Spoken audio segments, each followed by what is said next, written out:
Today on Bike People, we're getting artsy. About bikes, that is. And then an old vintage basket. We learn all about ghost roads. This is just before you go over the interstate. And Suzet You want me to pass? turns up the speed.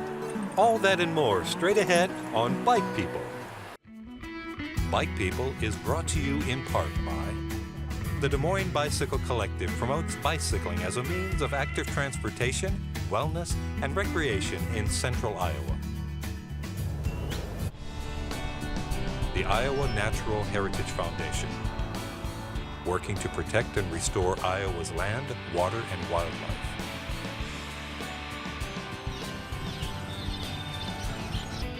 Bike Iowa, your source for Iowa bicycle rides, events, and news, connecting cycling with Iowa community since 2001.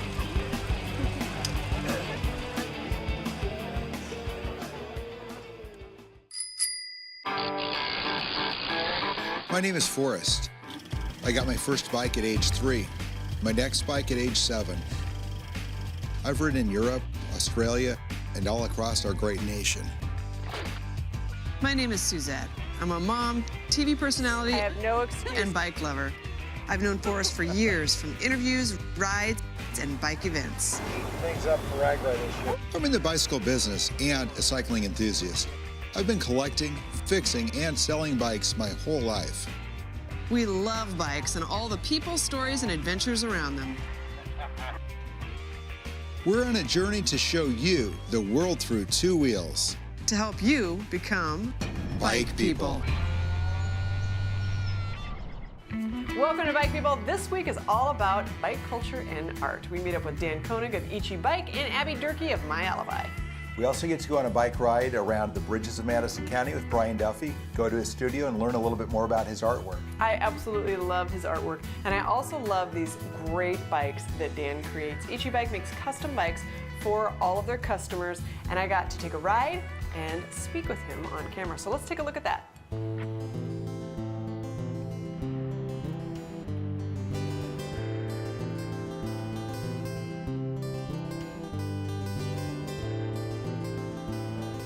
I'm with Dan from Ichi Bike. We're right here in Des Moines in the East Village, the coolest bike shop in town, maybe even in the country. Great to see you. Great to see you. You said you've been in this particular building for about 3 years, and somewhere else too, over in Beaverdale. I was over in Beaverdale for like 5 months, but the whole shop was like 9 by 40.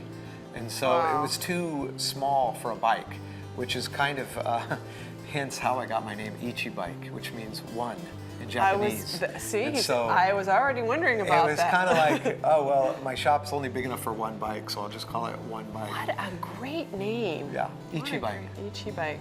I just don't understand how you look at a bike and then transform it into something unbelievable. Like, how does that process work? I would say, you know, a lot of my inspiration for a build really comes right down to the seat.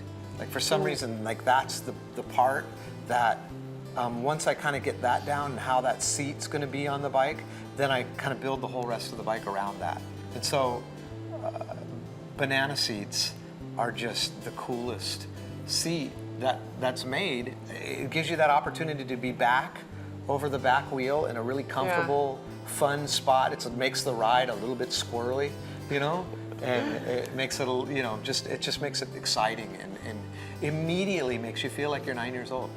And you do a lot of those seats. Most of them, you said, you make out of the skateboards. Where in the world did that idea come from? Well, it's all in the kicktail. So a skateboard has this cool little kicktail, and a banana seat has that little spot in the back where it comes up. My parents, being in the antique furniture business, everything's always made out of wood. So the only way that I know how to translate the concept of upholstering something is with wood.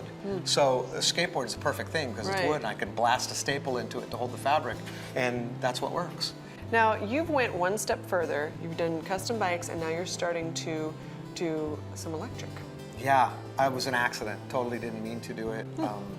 Just was, you know, in here one day, and a man came to visit me from California, from kind of where I lived, Marin County, San Francisco area, and he has a company called Yuba, and I've heard of those, yeah. Yuba cargo bikes he kind of brought one in for me to sample, and I cruised his bike and he rode on one of my bikes. As he was signing me up to get a couple of bikes, he said, oh, by the way, we have this in an electric assist version. And I thought, that sounds interesting. Yeah. Send me one.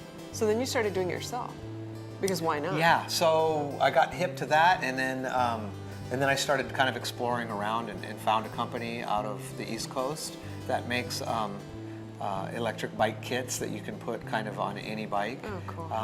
And started going for it. Well, do we get to ride some bikes today? We do. All right, well, let's set up a few and try them out. Okay. This must be the sissy bar that you were talking about earlier. Yes, that's it, in all its glory. Pretty much is about as tall as they come. They do get a little higher, but that one's pretty neat. It's got a great shape to it. I love it. Banana seat, and then the, what are these called? Ape hangers. Awesome. And this bike is from where? Or from when, I should say. You know, somebody just drug it in, total like lawn ornament. Wow. And then I had to rip it apart and turn it into this. 1953 Schwinn, Okay. 24-inch boys frame with a 1960s Springer from a crate bike. Wow. Interesting fact about this bike is that the rear tire is from the Gerald Sulky horse racing carts. Wow. So it's not really intended as a use for a bicycle, but it's got that great flat look like the old Stingrays had. Super cool. Awesome. Well, this has to be one of my favorites of the day, definitely. Yeah. We've got the banana seat, the fringe. I mean, this is a very, very girl bike. Well, kind of. It's just flashy. I feel very comfortable on this. Fair enough. On this pink bike. I love it. It's like it's a real beautiful deep raspberry pink. So it's not just like a fluff pink, but it's awesome. It's got a sweet little vintage basket on here. This is maybe the first ever Stingray penny farthing. It's like a mix of the two, the ape hangers, banana seat on a miniature penny farthing. Wow, beautiful. This almost looks like a motorcycle, Dan. What do we got going on here? This is almost, but it's still a bike. Yeah. It pedals great. It's really clean and smooth. It's and it has a beautiful little electric assist that. It looks a little dangerous, Yeah, too. it's a lot of fun. Woo! All right. Now you ready to go? I think so. Okay. So the first thing to do with any electric bike, I think, is to be able to just ride it as a bicycle. First Okay. and foremost, it should be a bicycle. If it doesn't ride good as a bicycle, it's going to not ride good as an electric bike. Okay. The electric bike should just be something that enhances it, but doesn't necessarily make it. So you can just pedal this as a bike. Okay. Right here is your on-off switch. Here is your computer that tells you how fast you're Sweet. going, how much juice you have left in your battery. Right here is the throttle. It moves, people. Did you get that? Good, that was nice. Okay, so now it's on, Excuse me. and you can turn it off or turn it Okay. on. I say just have it on, Okay. and but before you start with the throttle, kind of get going with it and just Ride it kind of along. ride. Yeah, yeah.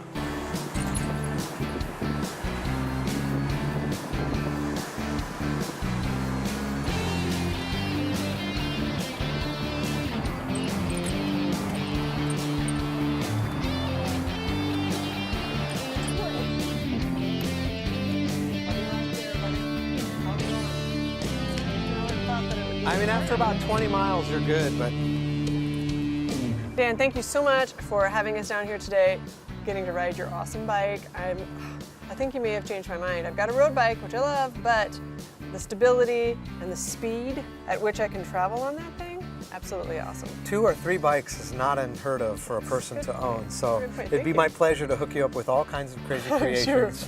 Thank you. Suzette. Yeah. Thank you, bike people, and rock and roll. All right, well, we'll see you on the Tweed Ride for sure. Okay.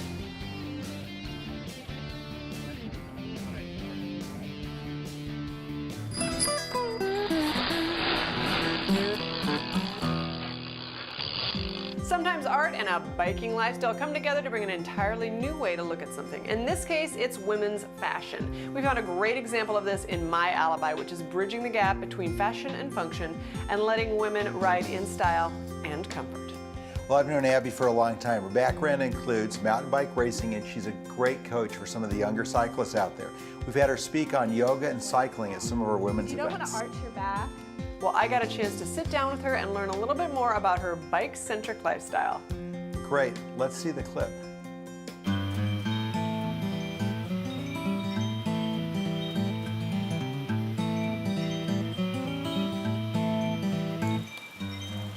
Oh, hey there, I found it. Hi, Suzet. Thanks for coming. Yeah, nice to see you. Yeah. I'm really excited to see all of your artwork and come to your place. Welcome. Let's go Thank check you. it out. Thanks. This looks like a piece of art right Oh, here. yeah. We just finished doing this mosaic table, my husband and I. A little extra bike for our household. It is so well done. Look at that. It looks like the bottom of a coffee cup or a saucer right there. Yeah. The bike, hopefully everybody can see that. That's beautiful. And it's just amazing. Thank Goodness. you. Fantastic. I'm here with my friend Abbie Durkee at her home to talk about her art, her life and family, and her bike-centric lifestyle. It's great to see you. Thanks for coming. Yeah, you know, you'd sent me some pictures of your artwork, and I knew right away that I wanted to come and talk to you. Obviously, you do so much for the biking world and for women of all levels of biking, and to find out that you're also an artist is absolutely fantastic. I'm thrilled to be here. Thanks. Yeah, my art has definitely really been inspired by the bike, and I think it keeps me going with my bike lifestyle too. So, well, how did you start biking? Started biking. Well, I was definitely one of those early kids that was obsessed with my bike. So I can't really say I remember the first starting point, but the first bike was definitely a big influence. And then after high school, I found mountain biking, and that was where my passion really popped into it. I was actually in Des Moines when I discovered mountain biking. Because of the mountainous areas that we Yes, have. because it's so hilly here. I don't know, it was just mountain biking was getting kind of popular, and the guys I rode with, you know, kept me riding fast. And so Sure. after college, you know, I was able to leave and then get really fast at riding bikes, which took me into the racing scene. So. Let's go back and talk about your first bike. Okay. Everybody seems to remember their first bike. I certainly do. It was named Stanley. It was a Nice. little blue bike, and then I even remember the next two as well. What do you remember about your first bike? My first bike was, it was red and it had little flowers all over it with the banana seat, you know, the tassels, little basket on the front. It was called Mayflower. I just remember that it had Mayflower written on it. And recently I actually tried to find a picture of it because I was like, you know, there must be a picture. I was on my bike all the time. Not one in existence. So I actually painted a little painting of it recently. Aww. And I always had so a cute. bunny in the front basket because we had pet bunnies. So I'd be Oh, riding you had a around- live one. Yeah, a live bunny. Yeah, so I'd always be barefoot on my bike, you know, in my swimsuit with a bunny in the basket. Sweet. So I was kind of popular as a kid as the bike girl. You're so diverse. I love all the artwork that I'm looking at and seeing right now. You also started a clothing line, My ALIBI, and what's fantastic about that is not only is it beautifully designed, I own some of the bloomers, I've told you this before, and I love them. I almost exclusively wear those. Nice.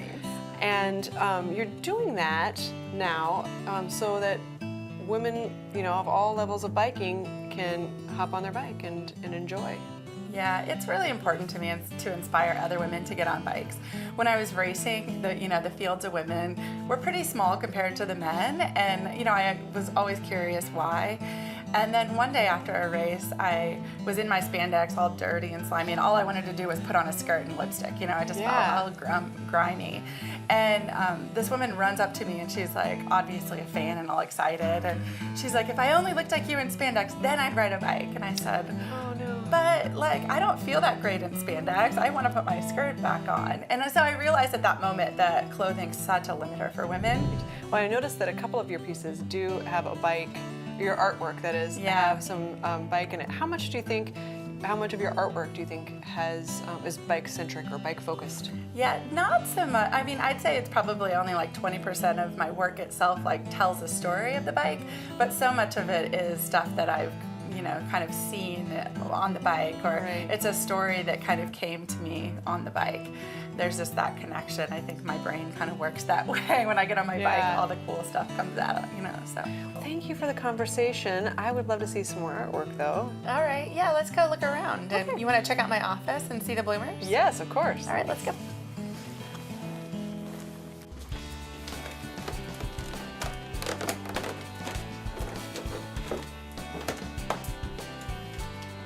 Here's my humble little office. Oh, cool. Hey, And the bloomers. nice. These are the bloomers that I love so much. Yeah, and women around the world are starting to discover them. You know, they're just a nice padded short that goes under anything, so you can wear skirts or your yoga pants, even jeans on the bike. Short shorts, that's why I love them so much. They, you know, really they're just as comfortable as the larger, bulkier bike short, but they're not. You can wear them under little things Yeah. and still look like you're just, you know, going to the grocery store. Kind of feel sexy too, Yeah, right? that's right. Well, it looks like you also have a little more, a few traditional things like the kit. We've got the regular bike short but not, these are way cuter than most. Yeah, I just wanted Love to it. create something that was more the spandex, what people are used to, so people could support the brand, but then still really feel feminine with it too. That's right, So, feel beautiful on a bike. It says it right there. There you yes, go. might as Look at well, those two. right? Yeah. Neat. Of course, really the goal of my ALIBI is to get more into the fashion conscious stuff, you know, creating little skirts like this and these pedal pusher Love pants. them. Stuff that's more street friendly and really flatters women, you know, so women don't have to feel like little boys in their bike clothes. I bet there's a lot of women out there that are very happy with what you're doing. Yeah, I think so. Abbie, I'm so honored that you let me come to your home and see all your artwork and your fantastic bike clothing. There's one more painting I want to see though, and that's the one of the bike. Oh, okay, yeah, let's go take a look. Cool. Is this the one you're talking about? Yes, that's fantastic. Yeah, that was definitely my race-inspired photo. Just I got to a point when I was like, okay, I'm fast, I'm gonna race. So. And did you have a pink bike? Oh, that's my single speed. Yeah, that is the bike that I ride a lot. So. Love it. And you know that freedom of being on the bike, it just feels like the butterflies are carrying you. So. And all the guys always said, you're pretty fast for a girl. And so it's called For a Girl. Right there. Do you try to wear your clothes as much as possible when you're out and about? Abbie, thank you so much for having me over. I loved it. Yeah, it was nice to have you. Yeah, well, we'll see you soon. All right, Thanks. enjoy your ride. Yeah, thanks.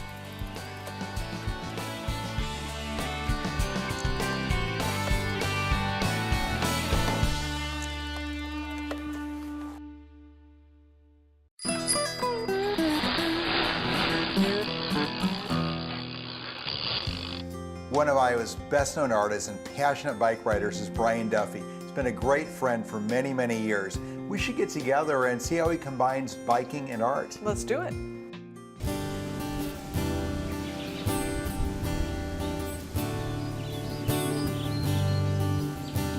You have real artwork on your bike. I mean, how many people can say? Yeah, some of the artists actually, you can have them sign or not sign the bike when they paint it too.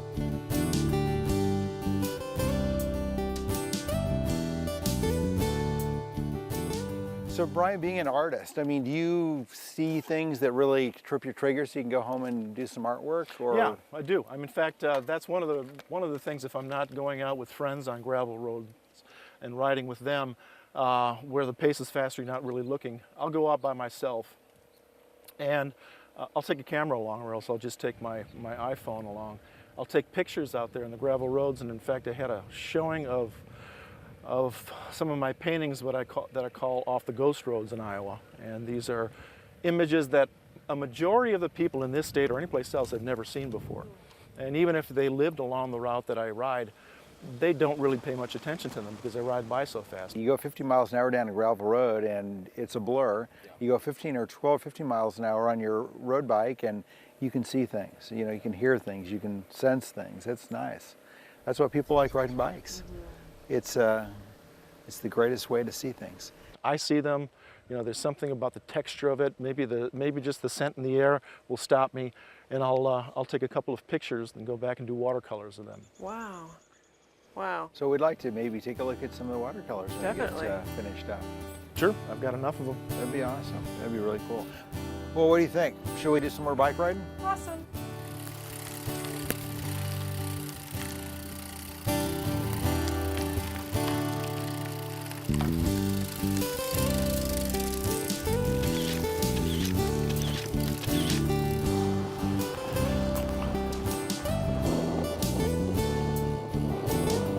Yeah, this is a beautiful ranch. It's such a lovely setting here, and it's used for bringing in underprivileged kids and teaching them a lot of life skills through the responsibility of, you know, horsemanship.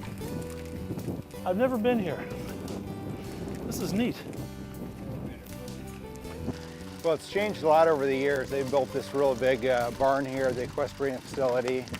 They do a great job of bringing in a lot of underprivileged children and helping them out, giving them a wonderful week's vacation that we couldn't get any other way. How many kids come here at any specific time? No, I think it's over 100 kids at a time. Years ago, we actually gave them about a dozen mountain bikes to do mountain biking through here too. Wow. They're probably wore out by now, but it's just a great way for city kids to really see the rural nature and see really what the creation is all about here. How many things have you done, pieces of artwork have you done with bikes? With bikes? Yeah. Have anything to do with biking or bike trails? Or... I've done T-shirt designs, I've done illustrations, and now we have pedal art. So I've done posters for that for the last 3 years. Sure. The last one was on the High Trestle Bridge. In fact, I bought that one. Did you? Yeah. You come through the river valley, and then you climb up.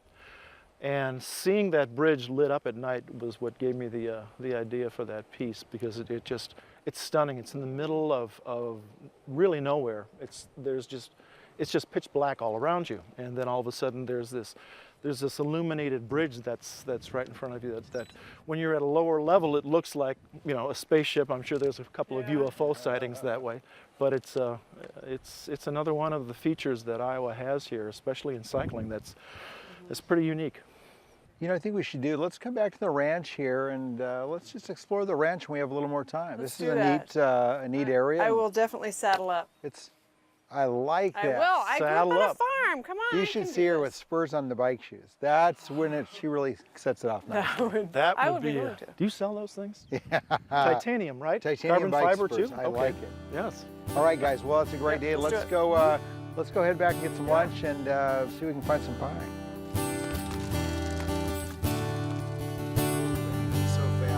It's always fun. Whenever we do a kind of a fun adventure, the next day Brian can caricature and cartoon the entire day and capture all the little stories and idiosyncrasies in that day. It's a lot of fun. I've got some great cartoons on my walls that Brian has produced over the years.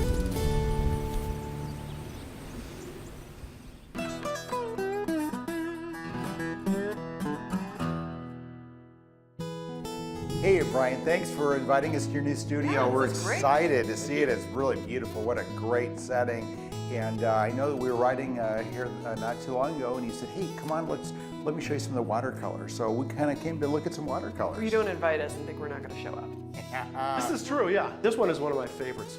It was on it was a late fall day, and I can almost tell you, maybe it was about 30 degrees out.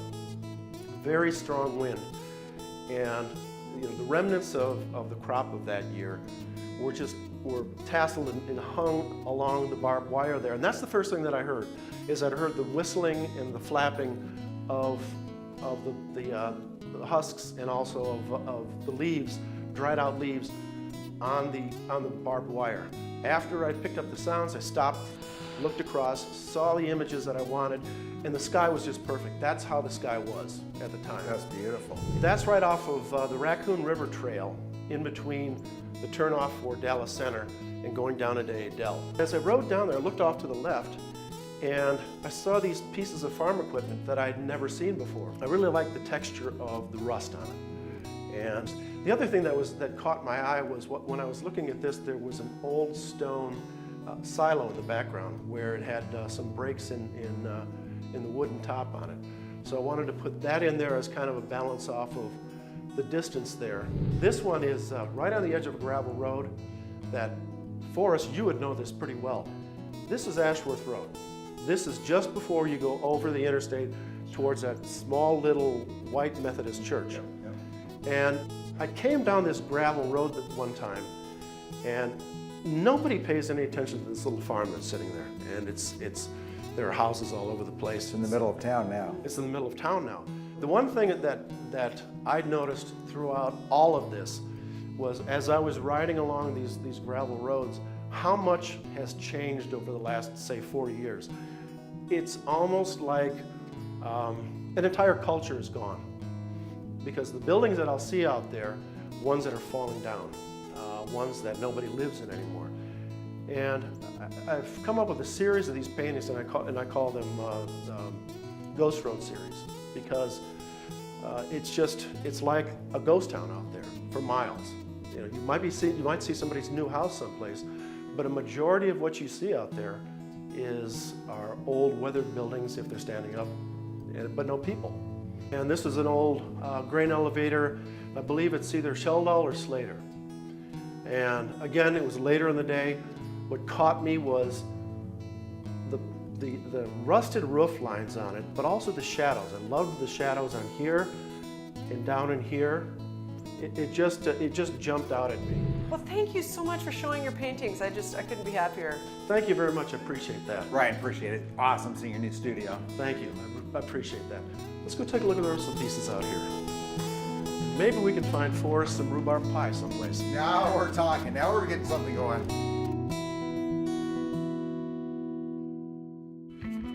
This week we've seen some great examples of how people have combined their love of bikes and art, from cool bikes to cool clothes. Just goes to show how cycling permeates our entire lifestyle, how it's so much fun, and why so many people love cycling. Next week is our holiday fun episode. What do we have planned for that? Well, we dress up for the Tweed Ride, which is to honor veterans, and then we take part in Cranksgiving, which is a fundraiser around Thanksgiving. And we take a sneak peek at Jolly Holiday Lights, one of your favorites, on the Tour de Lights ride.